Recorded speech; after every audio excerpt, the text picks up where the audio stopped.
Sawadee April the 10th, Saturday morning for me here in happy Thailand, aka the land of smiles. Yeah, my teeth are horrible. I know. I'm going to get them fixed. Here. Cheap. Yes. And I'll make a video because inquiring minds want to know. The successful man keeps his mind fixed on what he wants in life. The successful woman, hello, excuse me, it's like 2021 or something. Hello, don't forget the ladies. Hello, Mr. Potato Head, motherfucker. Successful man or woman keeps his mind, her mind, fixed on what he or she. It's kind of kludgy when you try to be politically correct, isn't it? It breaks the whole fucking thing up, and you're like, what was he talking about? All right, so fuck it. We'll be politically incorrect today. If they kill us, they kill us. If they cancel Great White Buddha, they cancel Great White Buddha. The successful man keeps his mind fixed on what he wants in life, not on what he doesn't want. There you go. Much easier, cleaner, just, doing it the politically incorrect way. It is virtually impossible not to become what you think about most. If you concentrate on something long enough, it becomes part of your psyche. Use this knowledge to your advantage. If you think about problems, you will find problems. You think about solutions, you will find solutions. It's normal to have doubts, fears, and insecurities for most people. The successful person understands this and learns to overcome them by focusing on the desirable objective. I think they meant the desired objective, not the desirable objective. Not on undesirable distractions. Or okay, no, he's good with desirable. It's like the positive focus. Eliminate the negative, accentuate the positive. Right? I think I've sung that 25 times during this little series here. So the successful person understands that it's normal to have doubts, fears, and insecurity, but you learn to overcome that by focusing on the desirable objective, the positive objectives and solutions, win-win situations, not on undesirable distractions like doubt, fear, and insecurity. There you go. If you concentrate on something long enough, it becomes part of your psyche. I'll buy what he's selling. I think that applies. So, made a video yesterday about the bikes. Yay. I talk a lot about persistence here because, the going gets tough thing, tough get going, that deal. The going gets tough a lot in life. Being successful, doing what other people dream of doing but never do, is a lot of times hard work.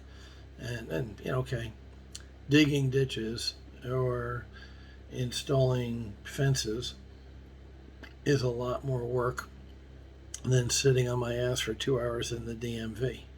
Got it. I agree 1000%. But there's so many other things I'd rather do than drive to the DMV 3 fucking times just to get a license plate and a stamp in a book. It's all kind of horseshit and a waste of my time. So I'm glad I did it and that now I know the process. And that was the entire point of that exercise. But man, did that shit wear me out, just dealing with, government people, who are the same world round. Bored. They get paid the same whether they process 20 a day or 200 a day. So naturally they do the 20 because they're getting paid the same. Why would they be quick? Why would they be efficient? There's no carrot for them to work harder or work better. They're in a dead-end job. They're going to be there for 20 years, most of them. And that's it. They're at where they're going to be in life. They're at the top of the ladder for themselves because they accept that, because they're okay with that. that's why they're there for long periods of time. But yeah, I mean, the most important thing to me is we talk a lot this month. We're talking about goals, right? Goal setting is this month's thing. So I had a goal to move to Chiang Mai, check. Get a condo, relatively cheap, check. Start a business buying and selling cars and bikes, check. Buy a car, truck, Ranger, check. Buy some motorcycles, check. Get those bikes and truck in my name. One half a check. Check on the bikes, not a check on the Ranger yet. Need to go back for inspection on the 19th, but it's happening. We're moving forward. So each of those checks I just mentioned is what I call a milestone.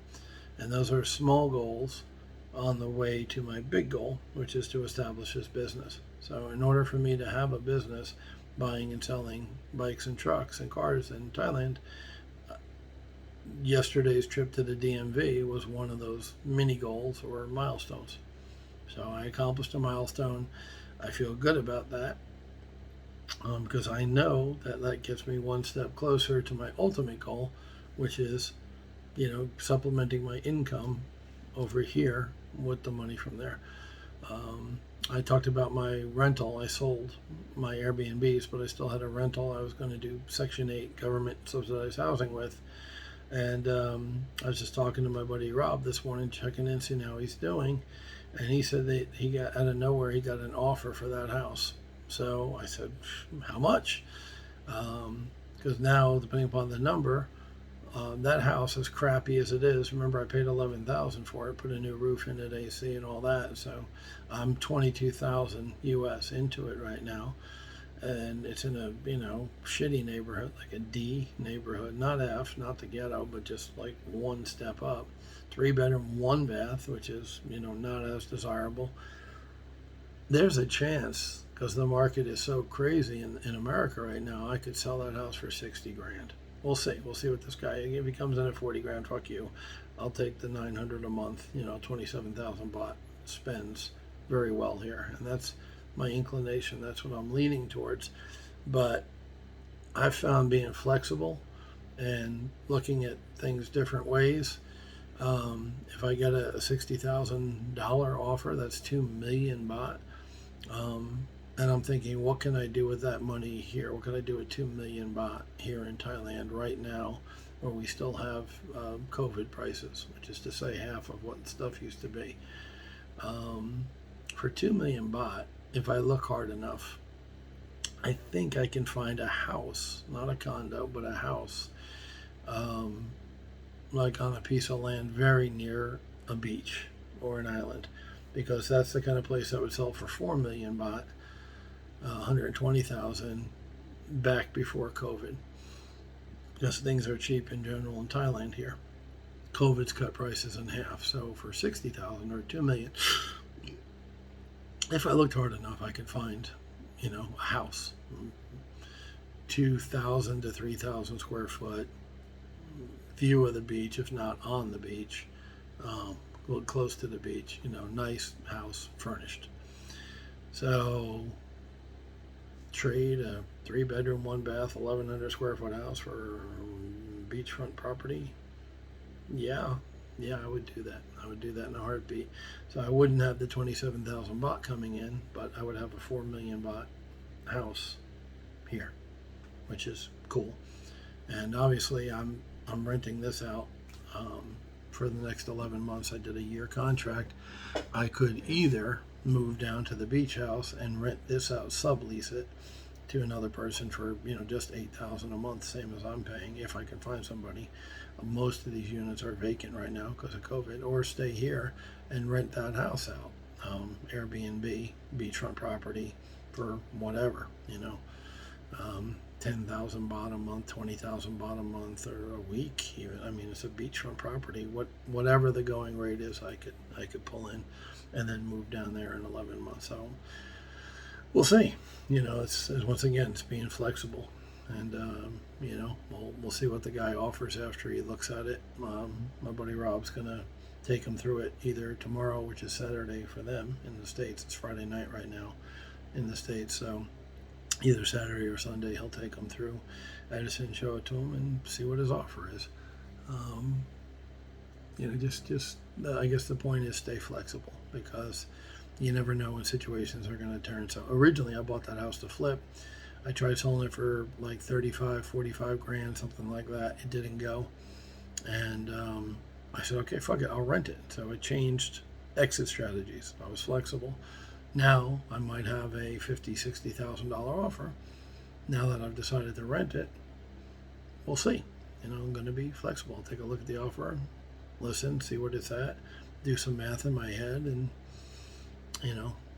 in general, I think anybody coming to Thailand wants some money coming in from outside. Great Britain, Australia, Germany, India, wherever you're from, you want outside money coming in to the country because of that difference in how it spends the power.